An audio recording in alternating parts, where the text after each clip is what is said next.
the creatures called mankind invented 70 years ago a contraption called computers. We have been now for 70 years in the computer age, and it has been characterized by building bigger and more powerful machines. First 40 years we spent building mainframes, jamming them up with code, and then starting in 1985, we shrank the mainframe so that today all of you have a mainframe.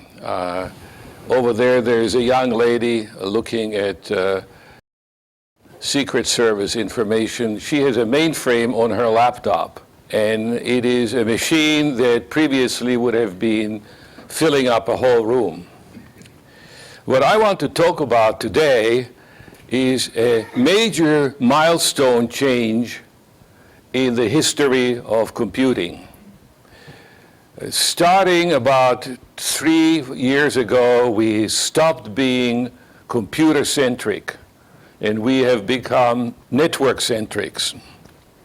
And the harbinger of becoming network-centric is the thin client. And I would like to spend the time today discussing the economics of thin clients and how it changes the configuration and the architecture of the environment.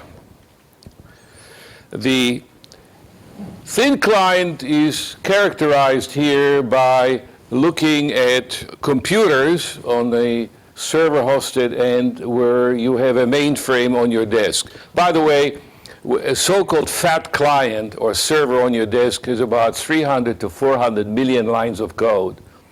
And nobody knows what all that code is in. Even Microsoft certainly doesn't know, as evidenced by frequent changes to the code. Below that, you have thin clients, which are basically screens that communicate with servers, and the servers are then providing services to the thin clients by means of communication. The characteristic of thin client is their total dependency on communications. Now, there are 3 types of thin clients. You either have so-called blades, and that means in the server that supports the thin client, you have individual mainframe computers. And so your computer is not anymore on your desktop, but is now in the server. And each thin client has a blade to which it goes to. Then you have so-called terminal sessions, which have applications hosted in the blade environment. And lastly, you have what I consider the future, which is virtualized environment. Now, this is a very important concept that I would like to talk about some more. But in a virtualized environment, there is no server anymore. Everything is put together. In other words, the central server doles out machine cycles as the applications come in and request services.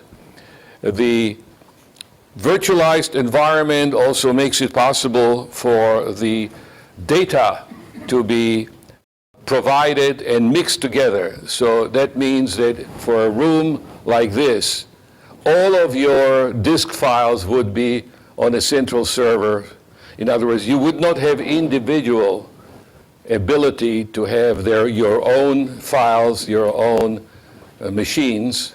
You would be able to come into a pool over a communication network. And that is called virtualized environment. I don't want you to read any of this except to point out to you that there is a spectrum of diversity in the client architectures. They all have advantages, they all have disadvantages. The issue then is which of the 4 options are you going to pick for your enterprise? And I maintain that the center of gravity has moved from the personal computer, namely everybody has their own mainframes on their laptop, to a thin client where the information is shared in a pooled environment. As students, of course, you will still be operating your own personal computers, but when you get into large corporations, in large environments, you will be moving more and more to so-called web applications or thin clients. So what is then a thin client? By the way, that is a sort of a funny name that got stuck to the computer as a label. The technical term is it's a web client. In other words, the computer is a member of the web, and it's the web that makes the computer work. This is the underlying reality of the fact that the future of computing in organization is web-based. And that means that it depends on central servers for processing. It focuses on the input and output between the user and the remote server. And it is in contrast with the thick client, so-called fat client, and of course nobody wants to be fat. Nevertheless, the fat client really stands on its own. It's your own personal mainframe. And by the way, these own personal mainframes are just getting bigger and bulkier and have more and more code, and the code is just growing. If you have tried the latest Microsoft Vista, which has over 450 million lines of code. And by the way, nobody knows for sure how many. I bet you that Microsoft does not know how many lines of code because they change it daily. It's a huge, huge environment that has to be maintained to support individuals. The important thing about fat clients is that the applications reside on your mainframe personal computer and becomes bigger and bigger as you download applications. You see, the web has made it possible for you to go into the web environment and acquire applications. So what used to be a machine that used to have 64K memory is now 3 times greater in terms of power capacity. Today, a typical desktop would have anywhere from about 4K RAM to have a disk space of maybe a terabyte. Now, coming back to the thin client, the computing and data storage is done on centralized servers. The web holds the application for processing and for uploading. It is an environment which allows you to access it not only by going over the wire to access applications, but increasingly using wireless communications to access. And one of the drivers towards thin clients is telephony and cell radio. Today, there is more cell phones in existence than TVs and computers put together. There is almost 2 billion cell phones out there, and the cell phones are becoming sufficiently powerful to become basically a device with which you access information. In the mobile workforce, and particularly in the military, the shift is very clearly towards wireless access, which makes just about the need to go to thin clients more mandatory. That means that you are location independent. You may start an application in your office, go to the parking lot, and from your hand phone get to continue with the applications. You may travel to Iraq, just pull in your ID card into the local machine, and you are back in the application that you had just left 24 hours ago. So it is the environment, the location shift, how people move around, that dictates the organization, that the applications cannot be portable anymore. They have to be accessible over the web. Clearly, one of the requirements is that you have less people. The 400 million code personal computer requires enormous amount of support personnel. We can have as few as one person per 2,000 thin clients. The ratio of that as compared to fat client is maybe 1 in 50 to 1 in 100. The cost of ownership is different. The thin client costs about $1,500 a year per seat less than the so-called fat environment. And most importantly, however, there is a material improvement in security, and I will discuss the security angle much more because, in my opinion, the reason why we are going to be shifting to thin client in large organizations, and particularly in defense, is security. Now, there's something to be said about thick clients. They depend less on servers, and therefore it is possible to have lower performance characteristic. If you are in an environment where you continually depend on the server to provide and feed your screen, you have to get down to maybe 200 microsecond response time or less. You have to go at what I consider Google speed. If you have a fat client and you are dependent only on accessing your own channel of the machine that is in your disk or below your disk, you don't need that kind of a performance. Right now, there is an issue of multimedia. If you want to do games, where you need very high bandwidth requirements and extremely high bandwidth requirements, which today are very demanding and which today cannot be handled on internet, you have to have a thick client. This is why many of the gaming boxes are thick clients. Clearly, the thick client is more flexible.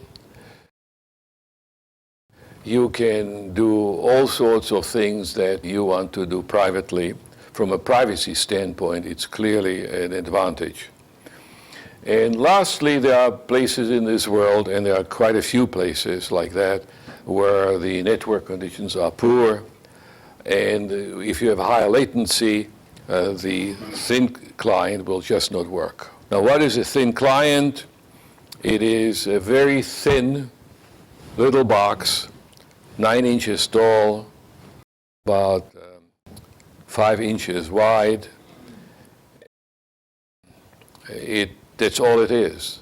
It's just a box, and all it does, it passes information between your screen and the web environment.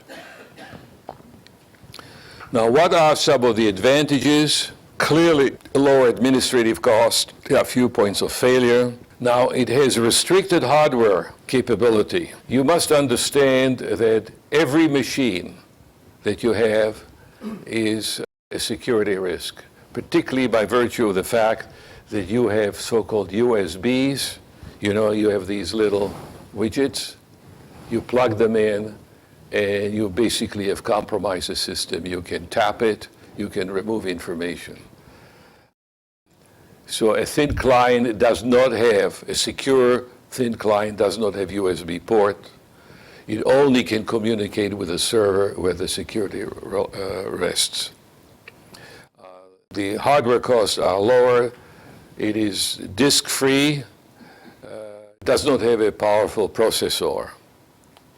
Consequently, it has a long technology life because there is very little to be obsolete. A typical Microsoft machine with all of its upgrades today has a 3 to 4 year life, if you're lucky.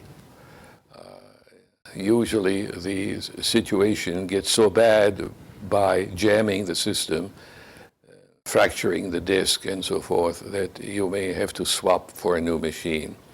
These machines have depreciation of over 7 years, which significantly changes the economics. License costs are interesting. Once you have put one version of Excel spreadsheet into a shared pooled server, you pay one license fee. That means that you don't have to have multiple copies of the software, and you don't have multiple license costs.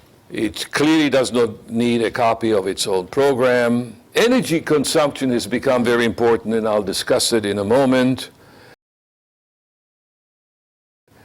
In an office building on a typical floor, you may have anywhere from 50 to 100 computers. They generate an enormous amount of heat.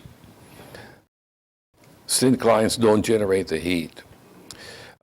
Much of the heat that comes out of computers is actually mitigated and solved by heavy air conditioning. The issue of encryption, which I will discuss in a moment, becomes much simpler.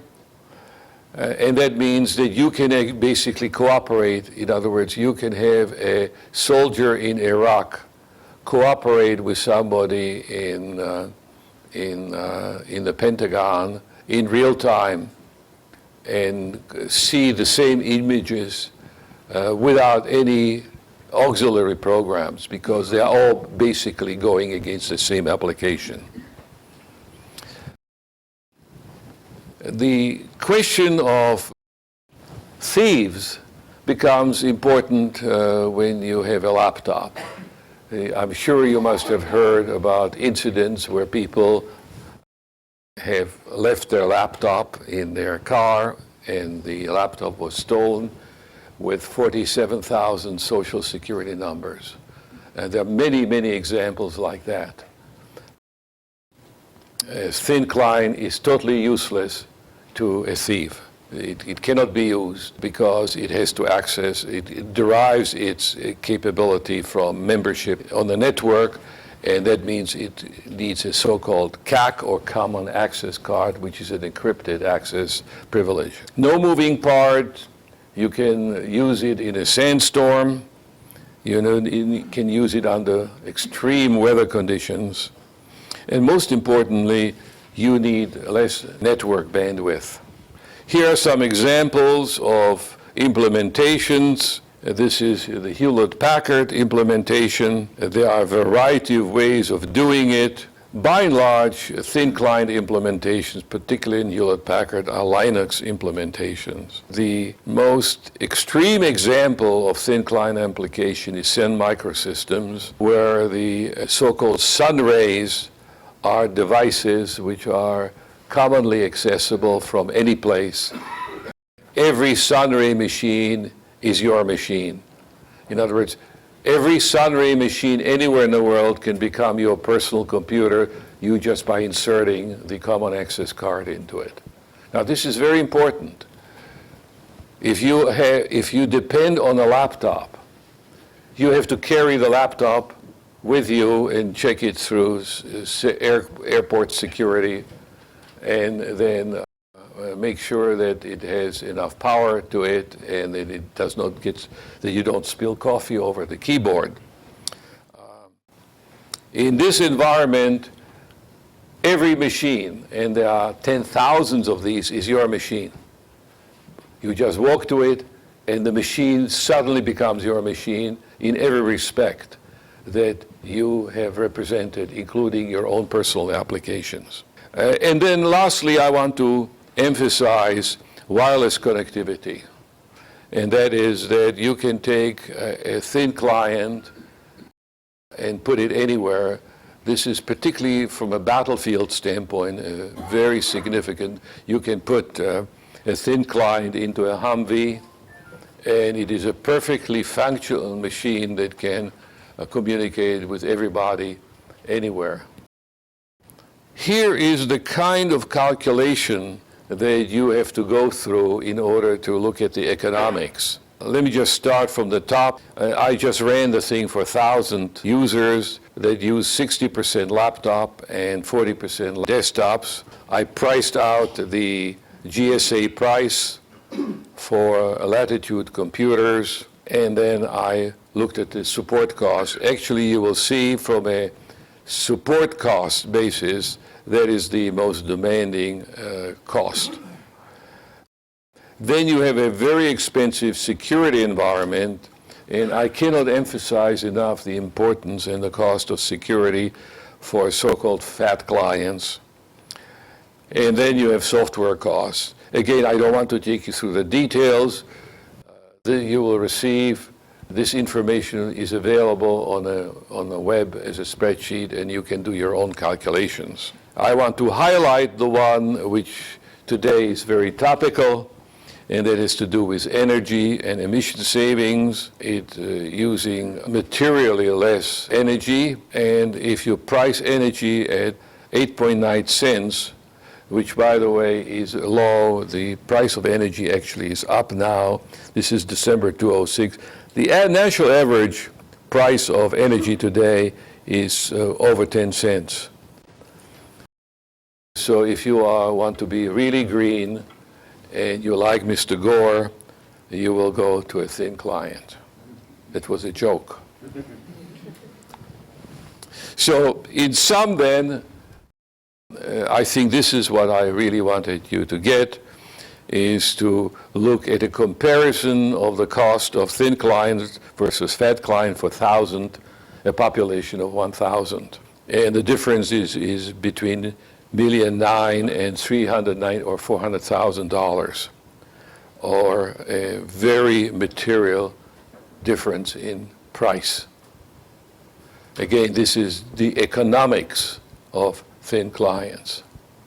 You would do this thing perhaps for economics. You must understand people love their personal computers.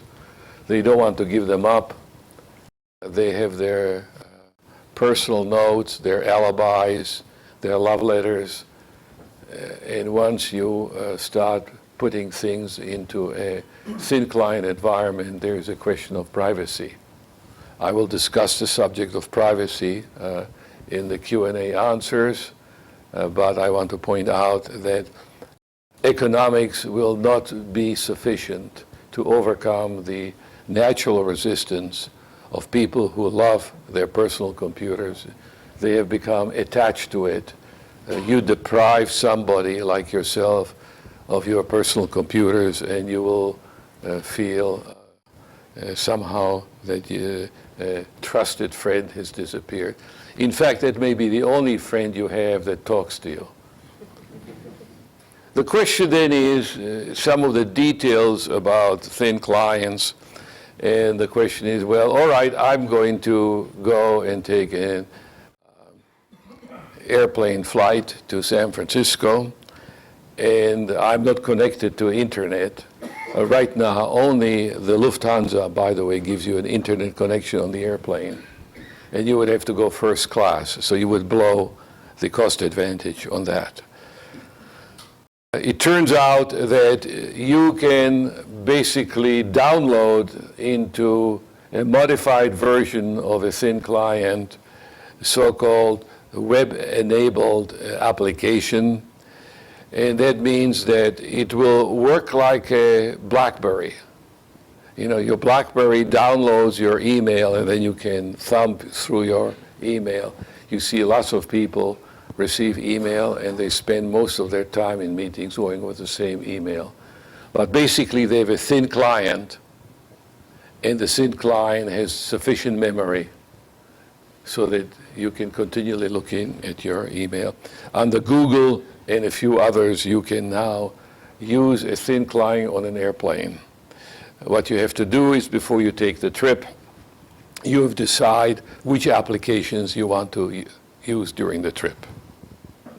So let me then just summarize what thin clients are all about. It is what's called processing on the edge, and you will be hearing the term processing on the edge again and again. Our architectural concept so far has always been processing in the power, in the center. In other words, process in the computer, in the mainframe, in the desktop.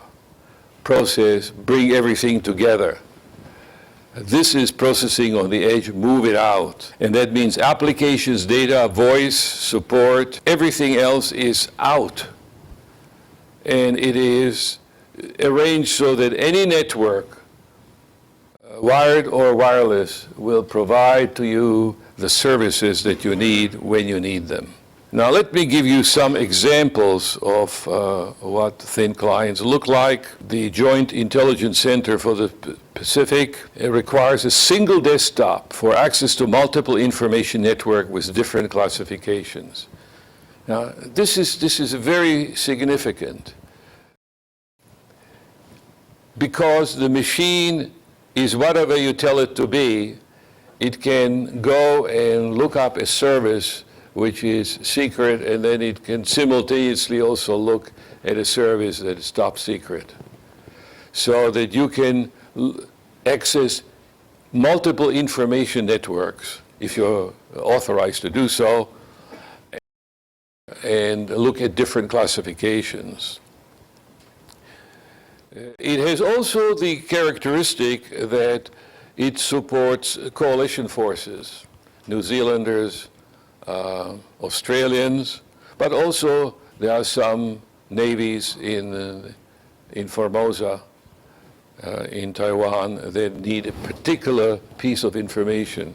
Now I can give them a view through my screen that is only earmarked for their particular use. And that means that I can handle information security for the same kind of machines, depending on the privileges that I assign to these people. And that means that I can do information security without having to go through very elaborate training, because it is the access card, the access privileges, the encryption that will determine what you can see, what you can't see, and how you see it. It's scalable, which means I can drop ship these devices on a moment's notice if there's a joint exercise. Most importantly, and I like this particular feature, which is complete audit trail. One of the problems with personal computers is that the audit trail of who said what to whom, particularly email, is basically kept on the personal computer or at the mail server. But if you have multiple exposures and multiple connections, only the master server will be able to keep track of who said what to whom. Now, archiving and audit trail becomes very important. Under security conditions, you have to archive securely transaction in perpetuity. It is very hard to do that at a reasonable cost today using the existing configurations. And that also means that you can then proceed with certification of this environment to make it compliant with the National Security Agency on a much easier way, because you are dealing with a much simpler environment. You don't have to audit the very rich 300 million lines of code and how it is protected and all the virus protection and all the firewalls. You can just audit the servers, and you can assign different servers with different security privileges. What you can then do is to do something that for years was impossible. You can basically set up an environment by which you authorize, depending on authentication, of course, of the individuals, access to multiple networks under controlled conditions, so that you can have a visual display of a complex security picture.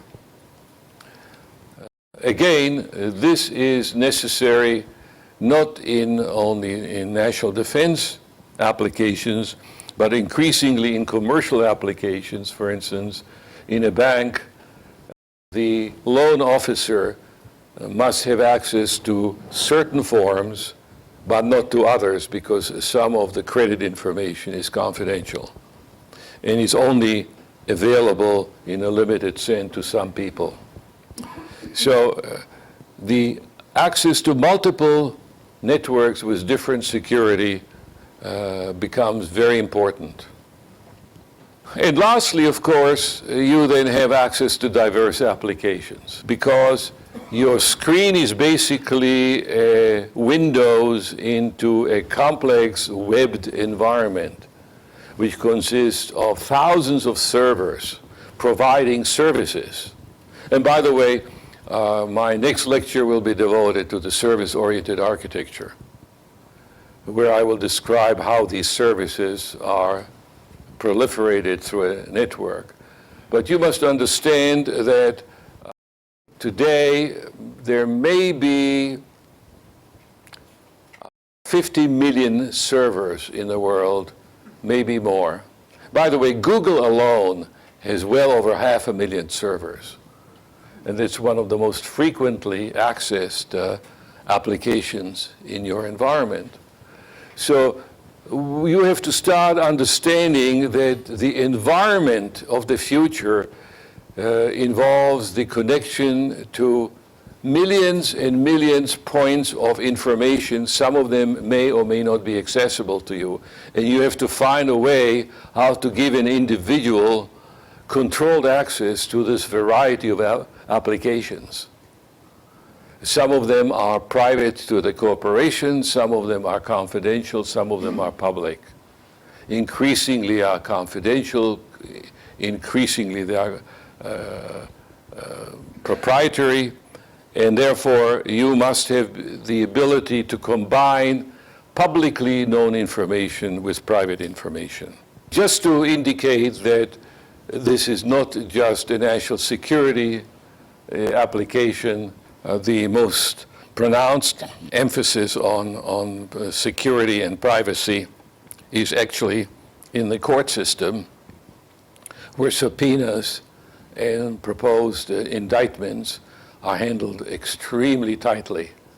I find that the court environment, particularly with regard to the handling of indictments, is one of the most closely guarded secrets.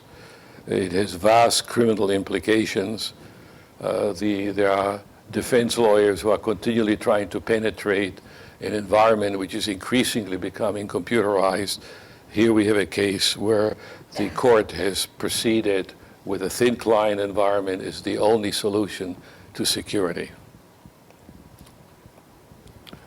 Let me temper all my remarks about thin clients by pointing out to you that the number of thin clients currently being shipped is not great. In other words, we are just at the beginning of a transition. So we are now talking about client shipment of 3 to 4 million units a year, which pales into insignificance against the current rate of shipment, which is about 400 million or more. So I just want to caution you that the thin client development is moving very slowly and is moving from big corporations, and the personal uses like what you are using today are going to remain with fat clients. What are the operating characteristics of the thing that will be driving the growth of thin clients in the future? Most important is the single point administration. That means that instead of managing the configuration on hundreds or thousands of individual computers, you will be managing basically the server. So it's very important. It's a single point of administration focus from a security thing that has far-reaching consequences. Device independence. It also means that you don't have to change everybody to Microsoft Vista or to whatever, because the thin clients is independent of the application that it accesses, as long as there is an interface protocol. And again, the remote access is the characteristic of it. And lastly, the performance is that servers, when they are properly configured and properly architected, are performing vastly better because the servers today are quite cheap and extremely, extremely fast. The speed and the technology that is going to server, the technology curve in the servers is moving faster than the technology that's put into personal computers. The security is ultimately the winning ticket because you don't have to control everything that is outlying. And that means that even if you are connecting with compromised servers, when you bring it in, you're bringing it through a controlled screen. That means that the viruses and security breaches are less frequent, and that means you get away from patch management. I don't know how often you are notified from Microsoft and others that you have a patch, but there is a very frequent occurrence of you having to update your machine with patches and modifications. And of course, availability means that you can do load balancing and load distribution because the thin clients allows the application to move wherever the capacity is available. In Google, for instance, which is an example of a thin client, by the way, whether you know it or not, when you're accessing Google, you are using your machine as a thin client. And when that request goes out to Google, and if the capacity of the proximate Google server is fully occupied, it automatically will switch to another data center. In other words, the Google applications are usually run on 3 separate servers. I gave a lecture on the Google architecture and pointed out that the availability of the Google environment is greatly enhanced by the distributed intelligence of the servers. The Google environment, which is over 500,000 servers, is made out of very simple machines. They actually manufacture their own machines, and the machines back each other up. So you're not hitting just one particular blade or one particular CPU. You are hitting a network that will find the capacity wherever it may be. The servers that you then use to populate look very simple. You can't tell from the outside what they are, except that inside you now have very powerful chips. The speed with which chips are being developed and enhanced is enormous. Again, the technology curve is fast. And that means that the software at the server and at the client is very simple. One of the leading firms that I want to mention is Citrix. Citrix is one of the key firms which makes it possible for you to leave your Microsoft legacy systems in place and start migrating to a client server, a thin client server. Lastly, I want to talk to you about AJAX. These are all buzzwords. AJAX is basically a way of stripping out of the communication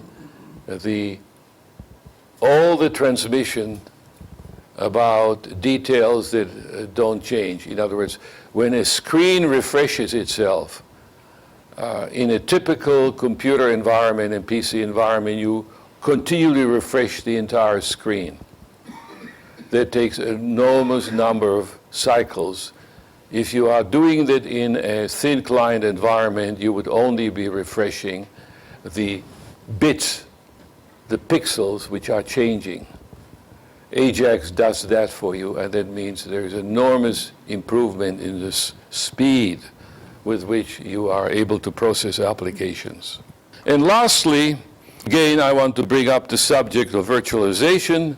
That means it's a way of pooling IT resources as a way of masking the physical nature of environment. Google is basically a virtualized environment. There are no fixed places for memory.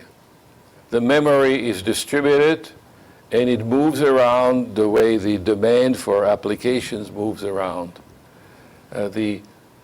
You don't assign blocks of memory to a particular machine.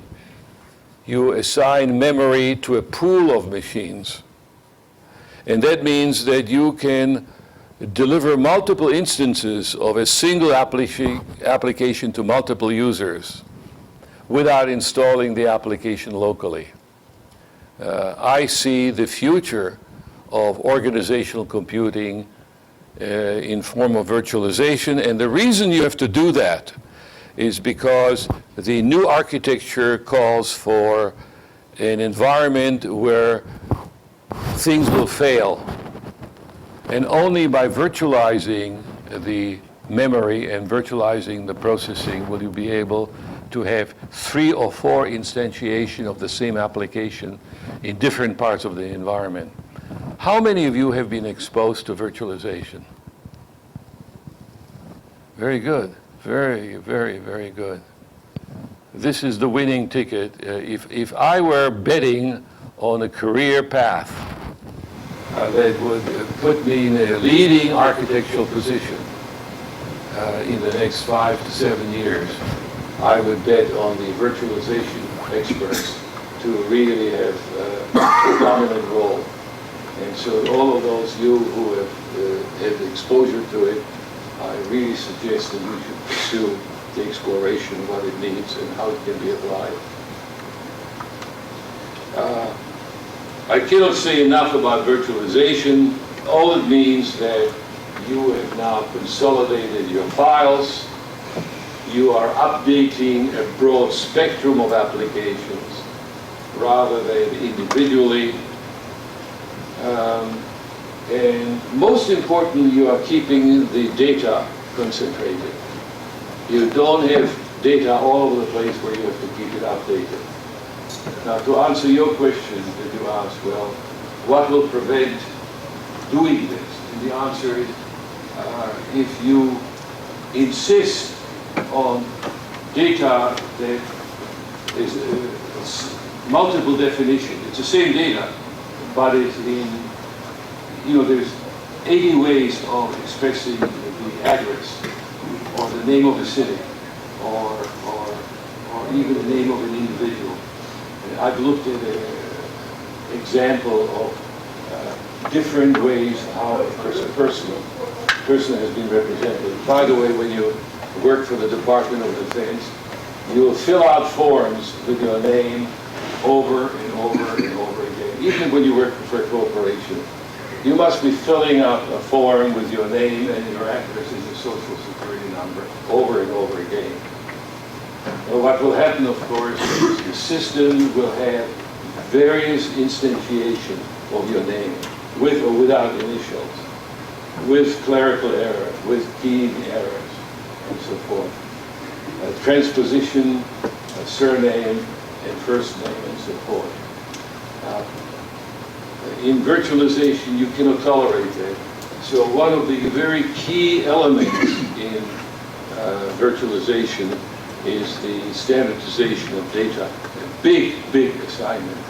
So business continuity and system failures can be overcome through multiple locations. So the examples of edge computing, and I may be now repeating myself, but this is a form of a technical managerial summary. The issue of outsourcing becomes important. You see, as long as applications are held by individuals, and each application is different, you cannot outsource. Because you have to bring in the outsourcers and they have to learn the particular culture of your firm and how you operate. Once you do computing at the edge and you've cleaned the system, you can take hunks of applications and farm them out because the applications are going to be operated in a standard environment. By the way, one of the major advances today in the world of standardization towards edge computing is the Indian software factories. The Indians cannot deliver software code to the United States without edge computing. It requires a highly disciplined, structured environment before the Indians, with all of their cultural and communication problems, can really take out hunks of code, work on it, and then deliver it and make it work. Much of the cottage industry in the environment of Washington thrives from the peculiarities of local variations. Blade servers are a way to moving to a thin clients, but it will not get you there because each blade server will maintain the individuality of the application. All right, security issues. Email archiving, extremely important. Organization must be prepared with an archiving plan that can respond with 100% assurance when they are subpoenaed by judges to produce email as evidence in court cases. Very few organizations can actually execute that kind of environment. They need the server environment, the controlled server environment to do that. Therefore, it is necessary to proceed with very thoughtful process. And by the way, you cannot do an email archive on the same machine that sends out the email. You understand that. Email is to be archived on a different machine on an inaccessible environment. The big problem, of course, is that once you have a fat client on your desk, you are just looking for trouble. I've been told that if you put a brand new machine on internet, it will be infected in 11 minutes. This is an unprotected machine without firewall, without anything else. And that means that the internet has become a danger zone. It's a perilous environment. The attackers are becoming very sophisticated. Smart attackers have great difficulty with thin clients. The thin client has no defenses. All the defenses are at the server. The virus protection at client levels fail due to human errors. Once you have a thin client, you cannot make a thin client error. You may make an error at the server, but you may not make a thin client's error. Therefore, the question is, where are you going to put your security money? And I'm involved now in very lengthy discussions in the Department of Defense how to take information assurance money and where to put it. Right now, the information assurance money is spread all over the place and really not protecting much of anything. So now part of the architecture is where do you relocate your security money? And that means that you have to have web application firewalls. Unfortunately, they're expensive. So instead of protecting 2,000 machines with firewalls, you're going to protect one server well. Now, I don't want to take you through all of this detail, but the web application firewall is the next frontier of opportunities for you. Information security in the web environment is a much more complicated game because it's very expensive. This is very, very expensive because the attackers are getting more and more sophisticated by the day. And that means that you have to have a whole set of capabilities which are unaffordable on an individual basis. Let me just show you my zombie count. How many of you know what is a zombie? Well, almost everybody knows. Obviously, you must have perceived a zombie, or you may be a zombie and you don't know it. The odds are 10 to 1 that there is at least 10 people in this room who are zombies. And their eyes are as clean as anybody, so you cannot tell by looking at them. But these are zombies, and I want to point out that on September 14th at 7:15 in the morning, there were 735,598 Chinese zombies somewhere in the United States.